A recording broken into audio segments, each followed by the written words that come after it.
vi køre? Okay. Hej, vi kommer ned fra Benefit, og vi vil prøve at vise et nyt koncept, som hedder Bootcamp, vi kommer til at køre igennem. Det bliver noget mere eksplosivt, det bliver noget mere kontinuerligt, hvor vi hele tiden prøver at holde en konstant puls. Samtidig med at vi prøver at kombinere med nogle styrkerelaterede øvelser, så vi får lidt kardiovaskulært arbejde kombineret med nogle styrkeøvelser. Det bliver meget sådan lidt full body-agtigt, vi arbejder igennem. Så vi kombinerer nogle lidt anderledes, lidt sjove øvelser, kombinerer det med noget løb inde i lokalet her. Først så kommer vi og laver en gennemgang af nogle øvelser, og så prøver vi ligesom at vise serien i praksis, hvordan det kommer til at forløbe. Vi har kørt med nogle testtræninger, og det ser ud til at blive et rigtig fedt koncept, så jeg håber, I vil kunne nyde det. Det første, vi kommer til at arbejde med, det er noget, der hedder, vi kan kalde det benflytninger. Og modsat til en helt almindelig, hvor man egentlig laver en leg raise, så laver man benene hen over en horisont, og det gør, det er, at vi ligesom koncentrerer os om, hvordan vi bruger benene til at flytte det henover. Vi arbejder med vores mobilitet samtidig med, at vi får arbejdet med vores nedre del af mavemusklerne, vi får arbejdet lidt med vores bækkenbund, laver de her lidt hårde statiske kontraheringer i maven, så vi hele tiden har det her statiske arbejde. Rigtig fed forbrænding af maven.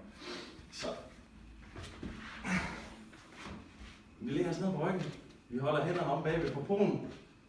Vi holder skulderpladerne i. Laver et lettere svej. Så har vi benene over på den ene side. Så kører man et ben over. Og det andet tilbage over. Et ben over. Og det andet over.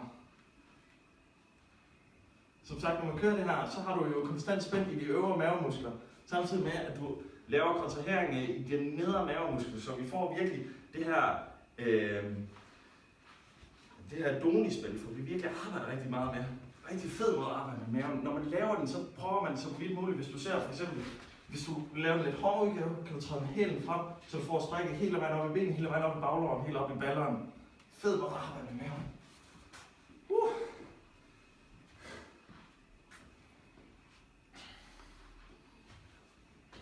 Okay. Vi har nogle boksepuder. Og det er en investering. Og vi også har nogle fede bokserier hernede.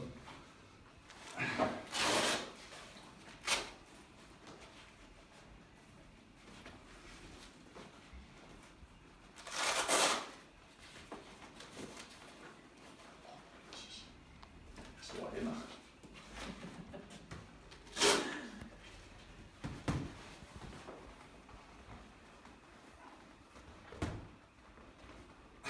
Du skal have voksenstørrelse. Jamen det må godt være en lidt større voksenstørrelse. Okay. Der er mange måder at slå på. Den måde, vi kommer til at arbejde med, er som sagt, at vi laver lige de her høje, eksplosive bevægelser. Så man har selvfølgelig det klassiske jab. Vi kommer til at arbejde med det, der hedder i dag en klassisk combo. Så det hedder jab og hook. Så jab, og man prøver at skifte så vidt muligt mellem armene.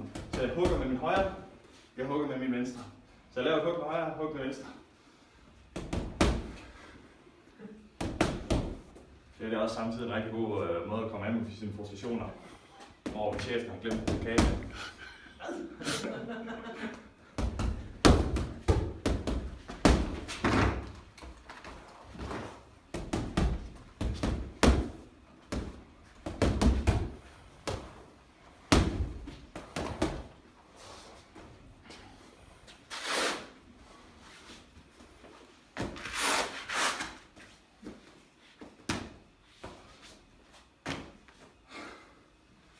Så har vi et klassisk step bar.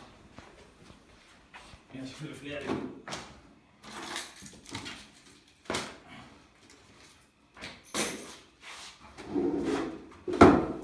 Og vi placerer det ene ben op på selve stepbrættet. Vi laver høje knæløft. Prøv at lave en lidt hård negativ, så vi går op, lige holder spændet. Går ned, træder med tæerne først, så hælen. Hvis vi smækker bare ned med hælen først, så lægger vi en hård belastning i knæskallen, så vi prøver at træde ned med hælen først, ligesom at tage stødet, gå ned på hælen, så vi har flad fod og går op igen. Så udover at vi selvfølgelig laver det logiske, at vi arbejder rigtig hårdt med benet i bevægelsen, så har vi jo selvfølgelig også den her kontrahering i maven, når vi laver de her hårde knækløft. Når vi samtidig med lige går op, lige holder den bare lige et splitsekund, inden vi går ned i den her negativ igen, så arbejder vi selvfølgelig også med vores balanceelement. Fed måde at arbejde. både med mave, både med ben, både med ens balance.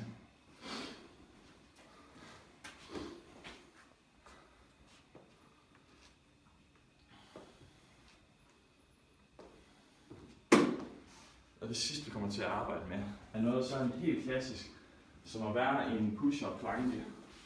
Push-up, det er jo en ganske almindelig på dansk en armstrækning.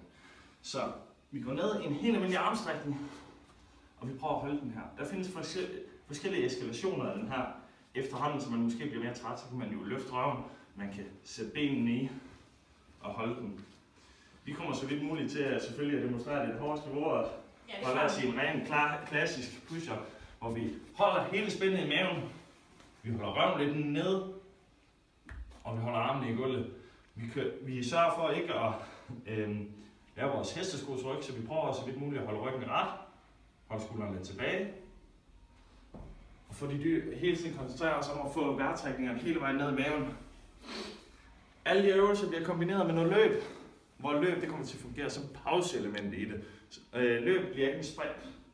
Løb bliver mere lundetempo for ligesom at prøve at holde pulsen konstant på det her høje niveau. Det er, hvad det kommer til at foregå. Nu kommer vi til at demonstrere, hvordan det kommer til at foregå i praksis. Så må jeg lige pause kameraet.